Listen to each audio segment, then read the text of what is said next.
Parliament ఎన్నికల్లో Congress party అధికారంలోకి రావడం ఖాయమని ప్రభుత్వ విప్ వేములవాడ ఎమ్మెల్యే ఆది శ్రీనివాస్ అన్నారు. బుధవారం వేములవాడ పట్టణంలోని వారి నివాసంలో మేడిపల్లి మండల వైఎస్ ఎంపీపీ దొంతి శ్రీనివాస, దేశాయిపేట మాజీ సర్పంచ్ దొంతి వనితలు 50 మందితో కాంగ్రెస్ పార్టీలో చేరారు. వారికి ప్రభుత్వ విప్ ఆది శ్రీనివాస్ కండువా కప్పి కాంగ్రెస్ పార్టీలోకి ఆహ్వానించారు. ఈ సందర్భంగా వారు మాట్లాడుతూ రాష్ట్రంలో కాంగ్రెస్ పార్టీ అమలు చేస్తున్న సంక్షేమ పథకాలు నచ్చి వారు కాంగ్రెస్ పార్టీలో చేరటం జరిగిందన్నారు. రాష్ట్ర వ్యాప్తంగా దేశవ్యాప్తంగా ఒక మార్పు కనిపిస్తోందని, దానికి నిదర్శనమే నేడు కాంగ్రెస్ పార్టీలో కొనసాగుతున్న చేరికల పర్వమని అన్నారు. కాంగ్రెస్ పార్టీ ఎంపీ అభ్యర్థులను భారీ మెజారిటీతో గెలిపించాలని కోరారు. వనిత గారి ఆధ్వర్యంలో పెద్ద ఎత్తున కాంగ్రెస్ పార్టీలో చేరడం జరిగింది.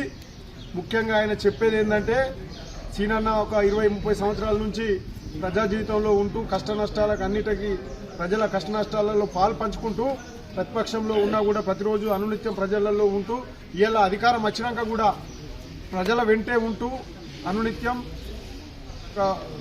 మండలానికి ఒక 2-3 సార్లు వారానికి వస్తూ ఉన్నారు.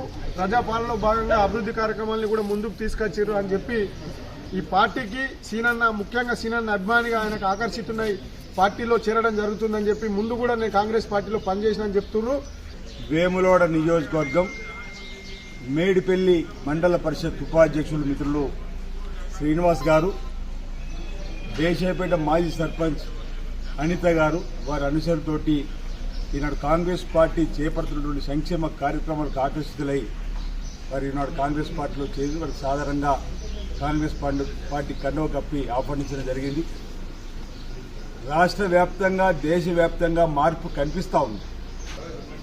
ఈ తెలంగాణలో కాంగ్రెస్ పార్టీ ఏర్పడి 120 రోజులు కూడా కాలే, కానీ దేశవ్యాప్తంగా 3600 రోజుల క్రితం ప్రభుత్వం ఏర్పరిచినటువంటి ఈ బీజేపీ మాత్రం వాళ్ళ బీజేపీ పాలిత రాష్ట్రాల్లో గర్భిణీ స్త్రీలకు, చిన్నపిల్లలు కోడిగుడ్డు కూడా అందివ్వలేనటువంటి దుస్తులు ఉండి ఒక్క కొత్త రేషన్ కార్డు కూడా 10 సంవత్సరాల్లో పేదలకు ఇవ్వలేని సర్కార్ ఈరోజు మమ్మల్ని విమర్శిస్తారని అడుగుతుంది. 120 రోజులు కానీ తెలంగాణ రాష్ట్ర ప్రభుత్వం ఏర్పడి ఏమేమి పనులు, ఏమేమి పథకాలు అంటున్నారు. అరే 3600 రోజుల క్రితం మీరు అధికారంలోకి వచ్చిన బీజేపీ దేశ ప్రజలకు ఏం చేసి నల్లధనాన్ని తీసుకొని వచ్చి పేదల ఖాతాలో 15 లక్షలు ఇస్తారు. 10 ఏళ్ళు అవుతుంది, 10 పైసలు కూడా ఇవ్వాలి. ఏటా 2 కోట్ల ఉద్యోగాలు లేవి, మీ ఉద్యోగాలు చెప్పంటున్నారు. ఉద్యోగాలు పేదరిక నిర్మూలన అన్నారు. పేదలు